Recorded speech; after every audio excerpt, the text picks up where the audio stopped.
Now, if you're one of the people who stopped watching baseball and basketball because they decided to wear Black Lives Matters on their jersey, or because they knelt, then you're really not going to like what I have to say next. But we have to talk about Jacob Blake. Uh-oh. Because protests in 50 states and over 60 countries across 6 continents didn't tell us a damn thing. We have a problem, and it's nothing new.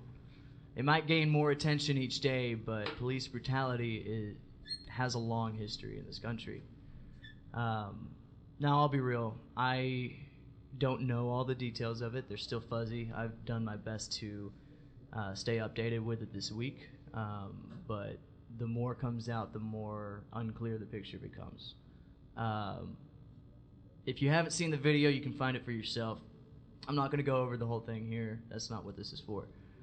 But what I can say is there's a man who will likely never walk again. A man who was shot in front of his children, and it simply didn't need to happen. And everyone is so quick to point out what he should have done or what he shouldn't have done, and to talk about his history and his record. And I'll admit, I don't know what previous crimes Blake may or may not have committed. I don't know what his past is like. I don't know his story, but what I do know is that doesn't matter. We don't have police to be executioners. We're supposed to have due process in this country, last I checked. Yeah. Simply not complying is not a reason to be shot. That's my view on it. Walking away from the police, I mean, I've seen all kinds. I mean, you go on videos on Facebook, you can see all kinds of, altercations and interactions and whatever. It's all over. And I've seen how police can handle someone walking away from them if they really need to do something, Like I said, I don't know why he was walking away. I don't know what the reason for that is. I just know he didn't need to be shot 7 times in the back for this. There's no defense to it, no matter how you spin it. And we're right back to where we were with the protests and stuff. People who are fed up are demonstrating that anger, and you can argue in some places it never stopped. Portland, it never stopped.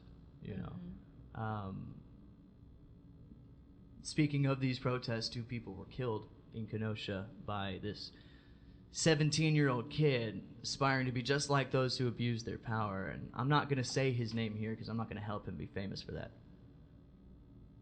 Again, if you've been on social media at all this week, you've seen it. You don't need that from me. What's important here, though, is that this child, was allowed to walk away after murdering people. A man is shot 7 times for walking away from the police. Protesters are demonized outright, but a child gets a hold of a gun, kills people, and it's all good. Whoa. The system ain't broke, y'all. It's fixed. That part. You're on one. Yep. You got... Tiff, you were talking about Megan Thee Stallion last week. How she was shot, and she had her statement about how she didn't call the police because she didn't want to cause more problems. Yep. And that is a sentiment so many people share. I share that sentiment. I don't call the police. They've never helped me in a situation where I've never actually really called them myself, but anytime they've shown up, I've never been better off. You have this lady, Abby Johnson, who spoke at the Republican National Convention saying that she has a mixed-race child and that the police are right to be more cautious around him. What? No, she did not say that. Black Lives Matter is the largest civil rights movement in modern history, and no amount of denial is going to change that. Like I said, 50 states, 60 countries, more than that, across 6 continents. You could plug your ears, you can close your eyes, and pretend that the rest of the world has gone crazy, but that would be foolish. We don't need reform, we need an overhaul. And we need to reconsider how we think about criminal justice, because we cannot keep on like this. Any of y'all have any thoughts? That's about all I really can say on it. We stand with you, and we will kneel with you. It's ridiculous, and just the fact that it keeps happening, man. It's I have no words. I do, but Yeah, I can resonate with especially Meg Thee Stallion. I know her situation was like, you shot me, Tory Lanez. I didn't want to call the cops because random people are getting murdered. Right. That's going to make the situation worse. And even when the nurses were pressuring her and asking her what happened to her, she still didn't want to comply, and I understand that.